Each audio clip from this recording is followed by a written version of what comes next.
pacho me da se 28th of August na boy bi wo kan tin kuro no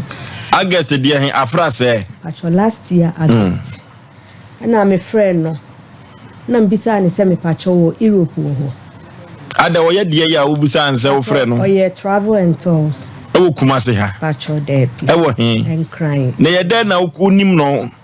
pacho no wo kuma se ha se ntimi no kuma se before Obeko and crying. Unim say adwuma no wo ye. Ye ntie o. Ana me dikan ebisa wo bi na nipa crossing wo bi wo ho. Na ono de ani ye 3 months. Afa gu microphone o kasa gu microphone. O se ne de ani ye 3 months. Enti me the passbook no at the 10,000 kan ho koma nipa kro no. Ana me kai wo no so. Ana me sa friend no. Ana me se na yawo. Me pacho wo Europe wo ho. Ana o sin ai. Na me se wo beji sin. And also 7,000 euros. And I'm so to na ne boarding. Na obi kura so obeje me 6,000. No catch me so ne de ne 3 weeks. Iti be na me mother-in-law so kasaye.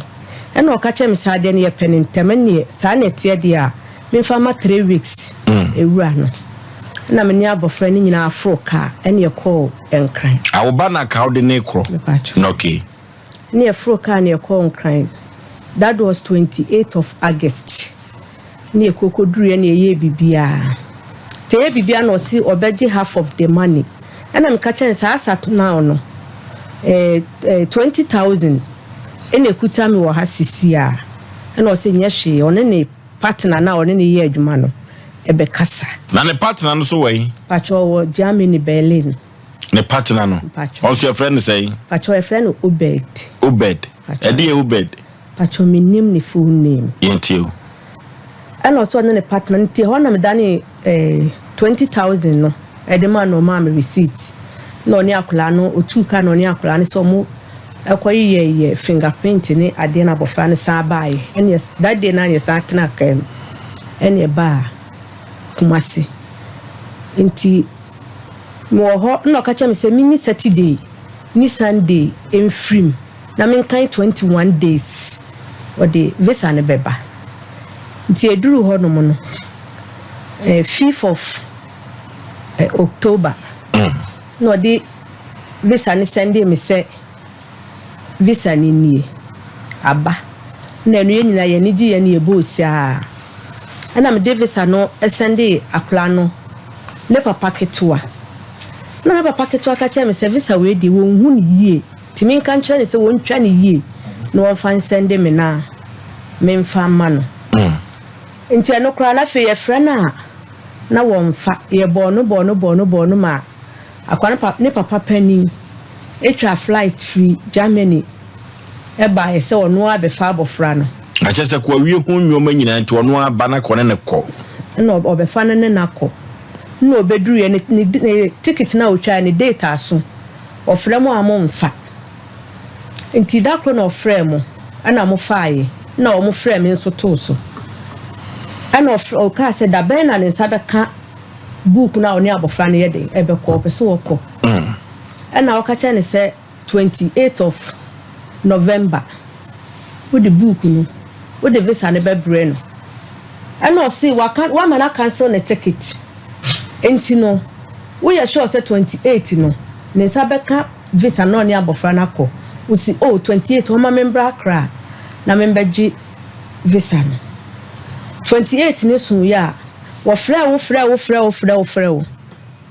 oso wo frɛ bi sa wo sɛ da ben won san ticket no won konkoye wo frɛ mo sa mo amfa no de abufuo no se won krofo edie o mo nye papa me ka se me san ayi ade because ticket no cancel so discuss so to o ka se o san cancel we just o san discuss so nti on de odi kan no sma otu na kwala ba akọ ma me ne akwala ne ba office won MC amofa passport to visa no bomi ento so ma me yentio ana osuma na kwala ba akọ ne ba ho no mo na mo se yenko na 3 days time en sabeka book no eno so mbeduru ye time no so ye me frɛ mo anne ade akye afedu kasagu microphone nim afedu ba bi kura de me frɛ wo mo kura wo mo mfa na me de abufo na me sa fa aka na me kwan kran ho no na me ka kyɛ ne sɛ ma ba na magimi ka iska denti na wo ye adwuma ma me na me frɛ wa wo fi se wo ye adwuma na awie denti na wontimi nhwɛ nya akola ne kwan e ma akola ne nko na ade achi na sei na ade achi na sei an na akola no usua wono nko ntimi nkonti no guys no mo be ko no mo se ticket bo ayedin enti na me se ho enti mi wo ho January na wo frɛ me na aka che me se dad wo se me se 3 days before 31st and our friend me say men kan che mi wura say won konkoye akra ne ticket no 31st Thai Portugal na me ka che no ka che me say men kan che say guys ne ticket na watwa no fa send no na won hwa so no mfa ntwa ticket no osi wo me si wo de kona kokotwa Thai Portugal 31st no ne de ho no kokotwa ye ti 31st January no ye free kumasi akwa akra na me free na me sinana ye fru ka wo ye ba wo se pen na ne papa epani ne so ama obi se won hia ye na won fa ye nko airport wo no mu na won hwe na wonya no kwan no womra na ni pakosi ye nsi wo ma 7 ne ye sie na obefae nti obefae na me free wo se ye si o because ticket ni papa ni twa ye no send the amount hu na bibia ene book ni nyina wo ho nti no ye frɛ wo frɛ de me ba munyina hɔ a yenya ma 7 hɔ ntwe ye si ye kɔtwa no airport kra wo se me yenko yenja ma 7 hɔ ne yentwe no enti oba no se yendi nachi na ye kɔ office ana bla na se office baby o ye adwuma baby o ye adwuma wo official town Bola Junction hɔ na office wo na adwuma ne din de sei Ricky producer hwe din ma me hwe ayenti o ana o se yenko ho na bla na se na time mu a o mbe checking in ya so dent na wo se ye ko office biem wanam se nana wo de me yenko ni edi a kire ye ko e no ka cha me se ne partner na onye ne ye adwuma na wo Berlin ni na ne bla pani e wo ho ana o se say na obed say guys ne ticket na anye ready 31st ni ntro no kwantimi nka nkire me ntina wato nsa frɛ bla no enua no se omo me emra ono mla na omo meka nkyem no wontimi nka ntina okranya me anim sifo na meka kye bla ne se sei ena omo aka na bla ne se ono ofro soro obeto twade yentio ofro soro obeto twade nti ono de one fro so na ne bufu no yi ye bags na de kono no di sifo no tu ne ka ena okwa na omo se omo be ma ye baby omo ko Pegas house omo me makuma si omo ko Pegas house ami ada omo be fidi eto on the 11th no mi subia fine ena bisa nse na se ticket na ye twa no se ye ba me ka na ya wo woka na ama mi kunu ko frɛ mi kunu frɛ me saa se dia na ekɔ ya check in na wie afena mi hu dia me ka akira ablante ena me so ono ankasa frɛ na ya wo no to friend na ya na ya say enya amasuo ena so one de wawie na adwuma said dem wo ma na twa ticket na we ntina na wo ka se fa boys ni ticket ni send no ntwa enti kwan am be fa so a akura ne be ba be duro no mo bi anka hwe enkyere ne biem na wo se wo be fa sa aka no sa na na adwen se wo koye rebooking wo koye rebooking sanka ade akye no de kwai what na ho no mo sa ade 31st on the 9th na jo 10 o'clock no frame me no catch am say me kan che me wura say wonya rebooking na wo koye rebooking no mo se di se di otwa ticket no e na be ye rebooking no na me friend no no so ye no se wa ya because wo onim so mo bada na nto mo bisa ne for say or the insurance better achana no si debi nti wa ya wo hu reference number ni mpo no de aye rebooking no nti ko me fa sa abofra ne be ba no o mo fa so no omla na de cha me catch anaduna na me ye audio ana me catch o sa akura ne papa say wo hu reference number no de aye rebooking no nti ko ya mbe fa so no ai ne me kwa ko wai visa na free book no na me de musika eden ama mo na me say now ko wai visa na free mo no wa waste me time sa from 28th of August ade so ka 3 weeks e be pe mo sa abiri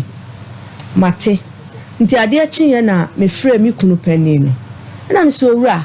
say na wo mo aka wo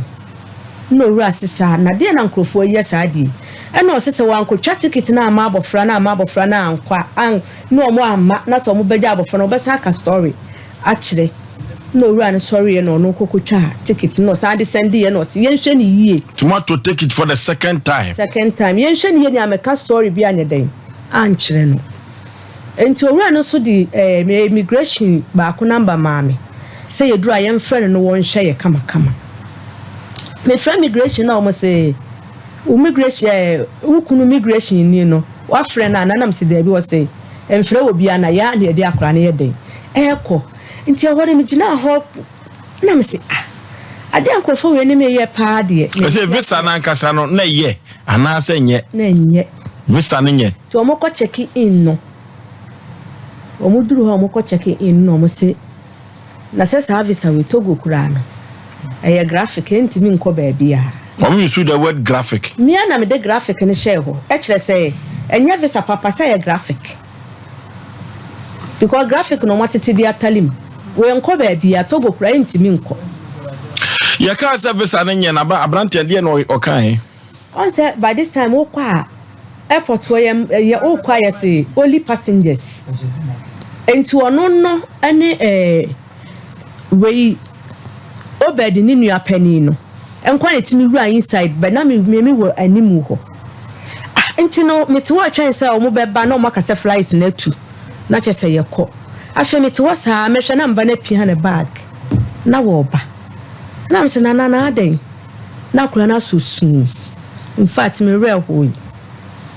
afi me gina ho no all of the side no na me ho e sheki ma me se si ani gina kan fo no sika se na akodi omo the income for some ma omo 30,000 Ghana cedis ena mikunu so etua 4,000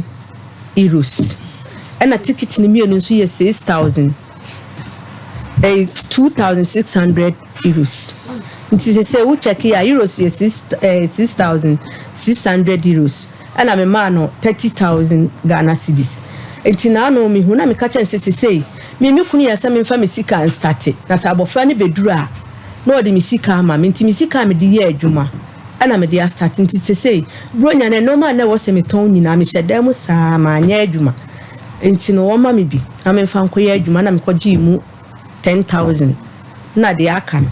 me ka kire wo bed ne ka kire me say nti wo ye sa akoye book fo obed no na wo ayi no abroche no mo fo obed ne to so abroche fo nka kire obed so wo de ka wo ga no mra betua ona we no ya adwuma de koma no no okay mo fa na pucha ne to so wo de ka wo ga na de se usika wo bo wo mo a omso mbetua na omso muntua ka kire me say se wo ye foforo mame ana me kunu sese so me kunu pani so agi book no so oni hia wo ya ma no mfa ne sika ma no no anka so no asan abaga na ha no mpa obi na wo mfa na ade